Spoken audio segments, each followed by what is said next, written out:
Bienvenue à cette grande édition du journal à langue française. Vous êtes en compagnie de Patrick Nyilidandi. Tout de suite, l'essentiel de l'actualité avec les titres. La plénière du Sénat a reçu le ministre de l'administration locale qui représentait le Premier ministre.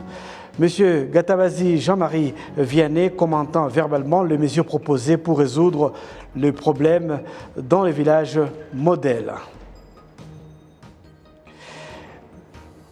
Et puis, les experts en technologie ont souligné que le problème de l'insuffisance des investissements dans le secteur ainsi que le coût élevé de l'Internet sont parmi les plus grands défis auxquels sont confrontés de nombreux pays.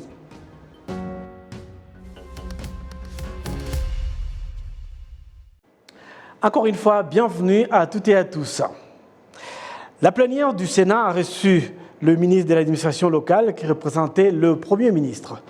M. Gatabazi Jean-Marie Vianney commentant verbalement les mesures proposées pour résoudre le problème dans les villages modèles. Certaines des questions mises en place par le Sénat visaient à résoudre le problème identifié dans les villages modèles, notamment les biogaz inactifs, les problèmes également de lieux sans toilettes, certaines zones polluées et celles sans eau ou plus encore. Cela est dû à une mauvaise planification, à l'absence d'une approche cohérente des activités de suivi construites dans les villages modèles. Le ministre Gatabazi Jean-Marie Vianney a déclaré dans ses remarques que certains des problèmes identifiés dans les villages modèles sont traités ici, y compris les problèmes de conduite de fumée qui n'ont pas été travaillés et le problème est en train d'être résolu. Dans le cas de biogaz non fonctionnel pour former 2 artisans dans chaque secteur du pays, c'est-à-dire 832 artisans pour préparer les biogaz endommagés. En ce qui concerne d'autres capacités, y compris les financements pour résoudre ce problème, ou dans le budget de l'année prochaine, RODA fournira 500 millions dans les districts, fournira également 850 pour la réhabilitation des villages endommagés, ainsi que dans les villages modèles. Toujours en actualité nationale, des jeunes des différentes régions du pays se sont réunis ce jeudi lors d'une conférence de la jeunesse pour commémorer les génocides perpétrés contre les Tutsis. Une réunion organisée par l'organisation Never Again, Plus Jamais. C'est une rencontre avec une discussion thématique intitulée « N'oubliez pas de reconstruire mon histoire et votre histoire dans la construction d'un avenir meilleur ». Ces jeunes ont été invités à rompre une corde pour empêcher la possibilité d'une résurgence du génocide. On leur a demandé de construire un pays avec une bonne gouvernance, libéré de l'idéologie du génocide et des conflits. Le ministre de l'Unité nationale affirme que les jeunes sont parmi les principaux acteurs du génocide perpétré contre les Tutsis en 1994, encourageant les gens à commettre le génocide et certains ont même participé à ce génocide. La jeunesse a d'autre part joué un rôle clé dans l'arrêt du génocide perpétré contre les Tutsis en 1994. Les écoles dotées d'un système informatique dont leur enseignement affirme que leur éducation a atteint une qualité supérieure.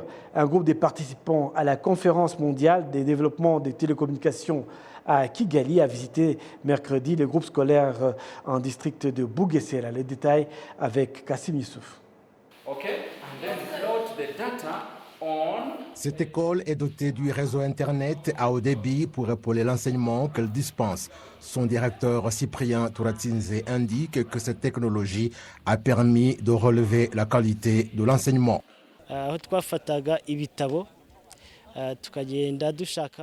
La technologie du réseau Internet à haut débit nous a permis de passer du système d'enseignement classique avec des livres qui parfois ne contiennent pas ce que nous désirons à l'usage évidemment de l'Internet grâce auquel nous pouvons visiter notamment le site de REB où nous trouvons des curricula qui permettent aux enseignants à mieux préparer les leçons. Parmi les écoles situées dans le district de Bugesera, la nôtre, le groupe scolaire Nyagihunika, est l'un de ceux qui présentent un taux de réussite satisfaisant.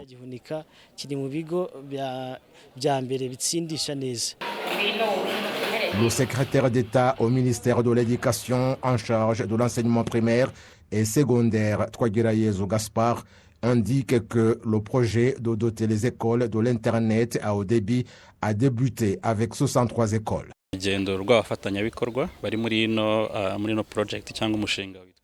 C'est la visite des partenaires membres du projet Giga qui consiste à doter les écoles de l'Internet. Nous avons débuté au Rwanda avec 63 écoles et il s'agit du projet pilote et cette école est concernée. Ce projet aide à faire la connexion Internet aux écoles et fournit des équipements informatiques tels que des ordinateurs. Les enseignants qui sont dans ce projet disposent de ces équipements informatiques pour qu'ils puissent continuer à apprendre. Ce projet qui vise à doter les écoles du système informatique est mis en place par l'UNICEF conjointement avec l'Union internationale des télécommunications. Le directeur adjoint de l'UNICEF, Fayaz King, indique que depuis 3 ans que ce projet est opérationnel, 1,3 million d'écoles à travers le monde sont dotées du réseau Internet à haut débit. And we would like to connect every school in the world to the Internet. Notre souhait est de doter chaque école à travers le monde de l'Internet. Il y a 3 ans que le projet Giga a débuté. Nous avons pu installer l'Internet dans environ 1,3 million d'écoles dans différents pays et ici au Rwanda, nous avons atteint un niveau satisfaisant. Nous avons le rapport de toutes les écoles. Nous avons débuté avec 63 écoles. Nous analysons la particularité et les défis de chaque école de façon que nous allons bientôt les augmenter. Le résultat que nous constatons nous procure de l'énergie. Nous sommes satisfaits du partenariat avec le Rwanda et d'autres partenaires dans ce projet de manière que l'avenir est meilleur.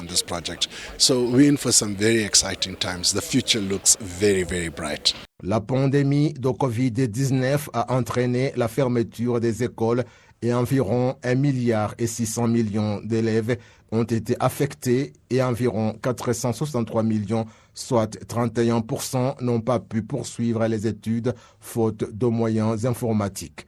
Le département Afrique de l'Union internationale des télécommunications indique que la technologie est très importante car elle met l'éducation à la portée des élèves.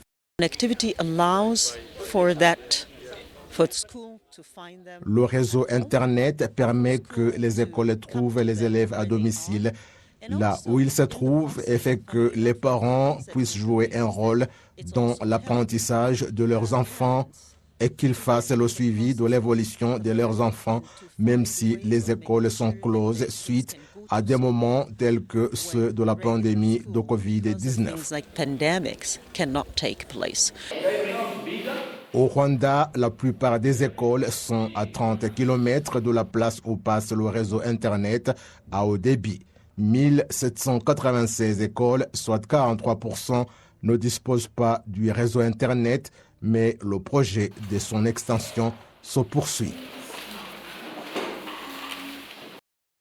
Les experts en technologie ont souligné que le problème de l'insuffisance des investissements dans le secteur ainsi que le coût élevé d'Internet sont parmi les plus grands défis auxquels sont confrontés de nombreux pays. Cette conférence mondiale de développement des télécommunications se tient à Kigali du 6 au 16 juin courant. Dans un article intitulé « Internet ouvert à tous », le secteur technologique a évoqué les opportunités mises en place par le programme Global Gateway de l'Union européenne pour rendre Internet plus accessible. Wim Degenzel, un expert de projet d'accès à Internet de l'organisation, a déclaré que l'investissement dans la technologie serait l'un des moyens d'accéder à Internet. However, the open Internet is not and should not be taken for granted. En ce qui concerne l'Internet, il faut le prendre au sérieux, mais il faut le faire avec des gens qui sont productifs, car l'Internet est disponible, de sorte que lorsque l'Internet est disponible et fiable, il faut avoir des lignes directrices sur la façon de le contrôler. L'une des choses que nous avons vues dans Open Internet rapporte que l'Internet est nécessaire pour son propre usage et qu'il contribue au développement de la communauté locale. C'est pourquoi nous disons que bien que ces communautés estiment qu'il est préférable de définir des lignes directrices, qui les rendront plus efficaces, cela peut bien sûr être fait. Better using the internet. Yes, of course, it's logic that there is room for regulation, that it's room for laws to help regulate the internet. But Les commissaires européens à la technologie, Pita Marian, affirment qu'il existe toujours un problème avec le coût d'Internet. Or other connectivity to make bits and bytes move. As you may know, in many countries where Jusqu'à présent, dans de nombreux pays où Internet n'est pas utilisé, le problème n'est pas qu'il n'existe pas, mais le manque de capacités pour y accéder. Cette question qui doit être résolue. Les satellites d'aujourd'hui, qui fournissent beaucoup d'informations, peuvent nous aider à trouver des informations sur ce qui se passe ailleurs. La météo, les effets des changements climatiques. C'est pourquoi nous nous engageons à améliorer la manière dont les agences qui ont besoin de ces informations obtiennent son accès gratuit. Nous avons décidé de mettre en place des centres de données et des lignes de communication entre l'Europe et d'autres parties d'Asie, ce que nous prévoyons de faire également en Afrique pour mettre ces informations à la disposition de tous ceux qui en ont besoin. co-financed between Europe and Latin America, and now we are looking to connect this also to Africa, which will allow faster access even to these different systems. Selon le docteur Thomas Ziekel, une grande partie de la population mondiale n'a pas accès à Internet, ce qui constitue un obstacle à la réalisation de ces objectifs. Bringing together various partners and tackling important topics. La technologie est l'une des clés pour atteindre nos objectifs, dont les objectifs de développement durable, sans pouvoir rendre Internet accessible à tous et à un coût abordable. Elle continuera à combler les vides en termes de développement et d'inégalité sociale. Le fait est que personne ne doit être laissé pour compte. Tout ce que nous avons à faire est de savoir que le progrès technologique, tout le monde doit en profiter. Les lacunes dans l'accès à Internet sont en train d'être supprimées. Benefits everyone. The remaining digital gaps, especially in internet access, must be closed. Le programme Global Gateway de l'Union européenne a été lancé l'année dernière en 2021 et vise à investir 300 milliards d'euros d'ici à 2027 dans des projets mondiaux de développement d'infrastructures, y compris technologiques. La moitié sera investie sur le continent africain. Les Croissants Rouges du Qatar a fait don de 2 ambulances de marque Toyota Land Cruiser à la Croix-Rouge rwandaise, selon l'ambassadeur du Qatar au Rwanda, Misfel Faisal El Chouhani. Ce don est un symbole des bonnes relations entre les deux États. Les clés de 2 véhicules ont été données par le Croissant Rouge du Qatar par l'intermédiaire de l'ambassadeur du Qatar au Rwanda, Misfel Faisal Al-Swahani. L'ambassadeur du Qatar au Rwanda s'est dit satisfait des bonnes relations du Rwanda avec son pays. L'ambassadeur Misfel Faisal El-Chouhani a également commenté les projets conjoints du Rwanda avec le Qatar, y compris l'aéroport international de Bugesera. De son côté, le responsable de la Croix-Rouge rwandaise, Emmanuel Mazimaka, a salué cette aide en tant qu'organisation humanitaire au Rwanda. Il a indiqué que cela permettra d'améliorer la qualité des prestations de services et de leurs interventions dans les différentes régions du pays. Ubu muri Croix-Rouge y'u Rwanda twari dusanganywe ambulance 5 iyo twongereyeho izi ngizi. À la Croix-Rouge du Rwanda, nous avions 5 ambulances. Avec l'arrivée de ces 2 véhicules offerts par le Qatar au Rwanda, ce qui en fait 7, ce qui est une bonne chose en soi. Mais il est clair que nous en avons encore besoin de plus d'ambulances. Nous avons besoin d'au moins 2 autres dans chaque zone pour aider les patients, où qu'ils soient, enfin, que nous puissions les amener à l'hôpital ou dans les centres de santé. Abarwayi aho bari tujye twihutira kureba ukuntu twabageza ku bigo nderabuzima cyangwa ku bitaro. L'ambassadeur du Qatar au Rwanda, Misfel Faisal El Chouhani, a assuré aux représentants de la Croix-Rouge rwandaise qu'il continuerait à plaider et à veiller à ce que le nombre de véhicules de secours et d'ambulances soit augmenté. Actualité nationale en bref et en images, la société d'assainissement et de distribution d'eau du Rwanda WASAC, en sigle et en anglais, a signé ce jeudi avec la commission en charge de la protection du bassin du lac Victoria Des accords qui consistent à doter la ville de Kigali d'un système de drainage des eaux salées souillées issues des latrines pour les traiter et ainsi éviter qu'elles s'infiltrent dans le sol et souillent l'eau du lac Victoria. Ces accords stipulent notamment que pas plus tard que l'année 2025, la ville de Kigali sera dotée d'une usine de traitement de matières fécales humaines et l'urine issue des latrines. La construction de cette usine à Masaka, dans un district de Kichukiro, coûtera 7,5 millions d'euros et 4 usines seront également installées en Tanzanie, au Kenya et en Ouganda afin de réduire la quantité de déchets qui souillent les eaux du bassin du lac Victoria.